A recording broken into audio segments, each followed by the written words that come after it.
Bismillahirrahmanirrahim. Assalamualaikum warahmatullahi wabarakatuh. Alhamdulillahillazi khalaqas samawati wal ard wa ja'alaz zulumati wan nur summal ladzina kafaru bi rabbihim ya'dilun. Allahumma shalli ala sayyidina Muhammad wa ala alihi wa sahbihi wa barik sallim ajma'in, amma ba'd. Yang saya muliakan para jamaah zuhur, bapak-bapak, ibu-ibu yang saya hormati dan saya banggakan, anak-anakku sekalian, para santri santriah yang mengikuti jemaah pada siang hari ini. Kembali kita melanjutkan tadabbur kita, ngaji kita pada siang ini, yaitu lanjutan dari surah Ali Imran, masih dalam ayat lanjutan yang kemarin. Hari ini adalah ayat 190. Sebenarnya ayat ini berlapis dengan 191. Jadi mungkin saya langsung aja 190, 191. Karena ini berkaitan turunnya berbarengan dua ayat ini sekaligus, dan ada kaitannya yang langsung berkenaan dengan asbabun nuzulnya. Ayat ini berbunyi, A'udzubillahi minasyaitonirrajim, Bismillahirrahmanirrahim. Inna fi khalqis samawati wal ard wa ikhtilafil laili wan nahari la ayati la ulil albab. Ini ayat yang 190. Kemudian yang berikutnya lanjutannya adalah ayat 191 yang berbunyi allazina yazkurunallaha qiyaman wa qu'udan wa 'ala junubihim wa yatafakkaruna fi khalqis samawati wal ard rabbana ma khalaqta haza batila subhanaka faqina azabannar. Pada ayat 190 berbunyi tadi, yang artinya dikatakan dalam ayat ini, sesungguhnya dalam penciptaan langit dan bumi dan silih bergantinya malam dan siang terdapat tanda-tanda bagi orang-orang yang berakal. Di sini ada kata berakal yang diambil dari kata-kata ulil albab. Di sini diterjemahkan oleh Al-Quran adalah ulil albab. Secara sederhana dipahami sebagai orang yang berakal. Ayat ini menunjukkan bahwa betapa ini menjelaskan adanya kaitan dengan surah sebelumnya, surah Ali Imran ayat 181, di mana di sana para Yahudi mengatakan bahwa mengejek kaum muslimin, ngapain pergi berperang, kamu cari mati gitu kira-kira. Ngapain dakwah jauh-jauh sampai kemana-mana, bikin capek, tapi kamu gak dapat uang. Ternyata kamu miskin juga gitu. Jadi berperang cari mati, dakwah bukan bikin kaya, tapi membuat kamu malah melarat, miskin dan sengsara. Enak ikut kayak kami, kata Yahudi.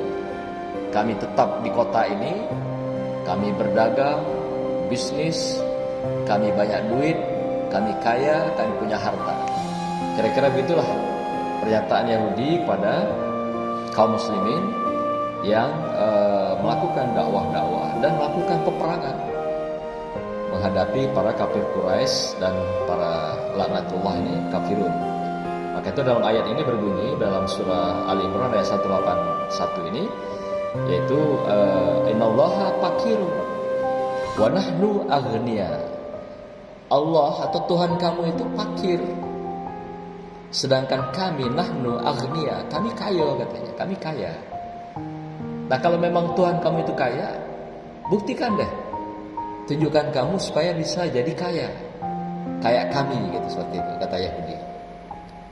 Nah, tentu saja pembuktian-pembuktian seperti ini kan tidak bisa dijawab dengan secara logika, secara langsung, tetapi tentu ada sebuah penjelasan yang lebih tegas. Nah, maka itu salah satu penyebab tantangan Yahudi ini kepada Rasulullah dan kaum muslimin pada waktu itu, tunjukkan, buktikan Tuhan kamu itu kaya seperti kami, nahnu aghnia, kami kaya, kami berharta, kami berdagang, kami berbisnis. Nah, kalau memang Tuhan ente kaya, tunjukkan pada kami, buktikan engkau juga bisa kaya. Nah, maka itu salah satu ayat yang turun menjawab tantangan Yahudi ini. Inilah ayatnya 190, 191 ini surah Ali Imran. Yang 190 dikatakan bahwa sesungguhnya dalam pencipta langit dan bumi dan silih berganti siang dan malam terdapat tanda-tanda orang yang berakal, orang yang berpikir. Jadi Allah menantang Yahudi ini, kekayaan yang dikatakan itu dengan harta benda, hasil bisnis dagang, gak ada apa-apanya kalau dibandingkan dengan silih berganti siang dan malam saja, dengan penciptaan langit dan bumi, gak ada apa-apanya kekayaan kamu punya itu. Nah, tapi yang bisa mencerna kekayaan Allah ini adalah orang yang berpikir, orang yang berakal. Jadi kalau tidak berakal gak bisa memahami bagaimana Allah bisa membuat langit yang tergantung seperti itu. Bagaimana Allah bisa menciptakan bumi yang begitu luas, yang tidak bisa diukur oleh kemampuan manusia. Bagaimana Allah bisa memutar malam digantikan menjadi siang, siang digantikan menjadi malam. Kalau tidak hebatnya Allah, kalau tidak kayanya Allah, aghniyanya Allah itu. Jadi gak ada apa-apanya kalau ente katakan ente kaya dengan perdagangan, kaya dengan bisnis, gak ada artinya apa-apa itu. Malam dan siang saja bisa diputar oleh Allah, saking hebatnya. Jadi kalau Allah inginkan sesuatu, lakukan sesuatu, gak ada apa-apanya. Tapi siapa yang bisa mencerna ini, kata Allah, adalah ulil albab, mereka yang berakal dan menggunakan pikirannya. Kalau dia beragama saja, dia akan fanatisme, menerima sesuatu tanpa alasan, tanpa dasar. Apa kata orang, iyalah. Apa kata si A, ikut. Kata si B, ikut. Itu kalau beragama tidak menggunakan akal. Kalau dia berakal saja, tidak beragama, dia tersesat. Seperti di malam hari itu. Malam hari tersesat, tanpa ada penerangan, tanpa sinar, dia tersesat, tidak tahu arah. Kalau di lautan, bagaikan dia bawa kapal tanpa kompas. Dia akan menabrak sana kemari, bahkan tersandar, bahkan kandas. Itulah gambaran kalau orang yang berakal saja tidak menggunakan agamanya. Tapi kalau agama saja tidak berakal, dia fanatik. Fanatiknya fanatik buta gitu. Nerimo tanpa ada pertimbangan, menerima tanpa ada hal-hal yang sifatnya berpikir apakah ini benar atau tidak. Tidak dikaji dulu gitu. Maka itu dalam pandangan filsafat ilmu ada yang mengatakan beragama tanpa ilmu dia akan buta, berilmu tanpa agama dia akan lumpuh gitu. Nah itu dalam kehidupan beragama kita. Maka itu diwajibkan dalam beragama kita menggunakan akal. Jadi tidak nanti menjadi fanatisme buta. Beragama haruslah berakal. Maka itu dalam Al-Quran itu puluhan kali, tidak kurang dari hampir 75 kali Allah mengingatkan kita tentang akal ini dalam beragama. Apalah tafakkarun, apalah ta'qilun. Itu semua adalah mengingatkan kita agar kita beragama menggunakan akal pikiran kita. Nah, kemudian di ujung ayat ini 191 dikatakan oleh Allah, dipertegas kembali siapakah orang yang ulul albab itu, atau dikatakan dengan ulul albab di ujung ayat 190 tadi, yaitu orang-orang yang mengingat Allah. Kapan dia mengingat Allah itu? Adalah sambil berdiri dan duduk atau dalam keadaan berbaring. Dan mereka memikirkan tentang penciptaan langit dan bumi. Kemudian seraya berkata, berdoa, ya Tuhan kami, tiadalah Engkau menciptakan ini, maksudnya langit dan bumi dan pergantian siang dan malam itu, dengan sia-sia. Maha suci Engkau, maka peliharalah kami dari siksa neraka. Nah, artinya Allah katakan kembali, dijelaskan siapakah ulil albab, dan dikatakan dalam ujung ayat dari 190 itu adalah allazina yazkurunallaha qiyama wa qu'uda wa 'ala junubihim, adalah mereka yang yazkurullah, yaitu selalu ingat, sadar dengan Allah, baik keadaan berdiri, duduk atau berbaring. Jadi 3 itu Allah minta kita yazkurunallah, sadar, hidup sadar bersama Allah. Itu 3 itu, ketika berdiri, ketika duduk, dan atau ketika berbaring. Kalau waktu tidur itu kita mati. Tidak ada orang tidur mengingat Allah. Kenapa? Karena ketika itu kita dimatikan oleh Allah. Dan itu nikmat yang luar biasa. Setelah itu kita dihidupkan kembali, bangun, berarti kita harus wajib yazkurullah kembali. Maka itu beda dengan sholat. Kalau sholat waktunya ditetapkan 5 waktu sehari semalam. Tapi kalau zikir tidak. Ketika Anda berdiri, arti berdiri itu boleh tegak atau berjalan, bergerak, harus yazkurullah, ingat Allah. Atau juga ketika duduk ketika tidak ada kegiatan misalnya, tidak makan atau sedang makan pun kita sambil berzikir pada Allah. Dan atau juga dalam keadaan berbaring. Berbaring artinya dalam keadaan tidak tidur, dalam keadaan sadar. Artinya yazkurullah itu kita mengingat Allah itu, sadar hidup dengan Allah itu sepanjang tarikan napas dalam langkah kita. Sepanjang kita masih sadar, itu adalah yazkurullah. Ini perintah Allah. Jadi sepanjang kita sadar dalam tarikan napas dalam langkah kita, yazkurullah, wajib kita ingat kepada Allah SWT. Andai kata pun kita mati saat itu, diwafatkan Allah saat itu, kita berada di dalam perjalanan menuju pendakian pada Allah. Nah, maka itu dikatakan, apakah zikir yang paling afdal? Rasulullah mengingatkan, afdalu zikri fa'lam annahu la ilaha illallah. Seabdal-abdal, sebaik-baiknya zikir adalah la ilaha illallah. Walaupun yang lain juga boleh, itu no problem. Karena juga zikir yang terbaik, puncak dari zikir adalah membaca Al-Quran itu sendiri. Jadi setelah ibadah sholat, zikir yang terbaik adalah membaca Al-Quran. Nah, tapi kalau kepingannya, potongan penggalannya, apa yang abdul kata Rasulullah adalah la ilaha illallah. Walaupun yang lain dipersilakan. Ada juga zikirnya sholawat, ada zikirnya subhanallah, alhamdulillah, Allahu Akbar, bisa. Dan banyak lagi dengan Allah saja. Kalau Al-Ghazali itu membuat dia mulai dari Senin sampai Minggu ada zikirnya.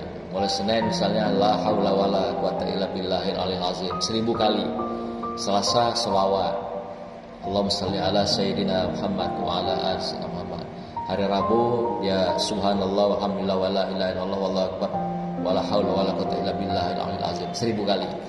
Jadi dalam kitab Ihya Ulumuddin itu Al-Ghazali mengatakan, saya belum merasa tenang, belum merasa nyaman hidup kalau tidak berzikir setiap hari minimal 1000 kali dengan ucapan zikir itu.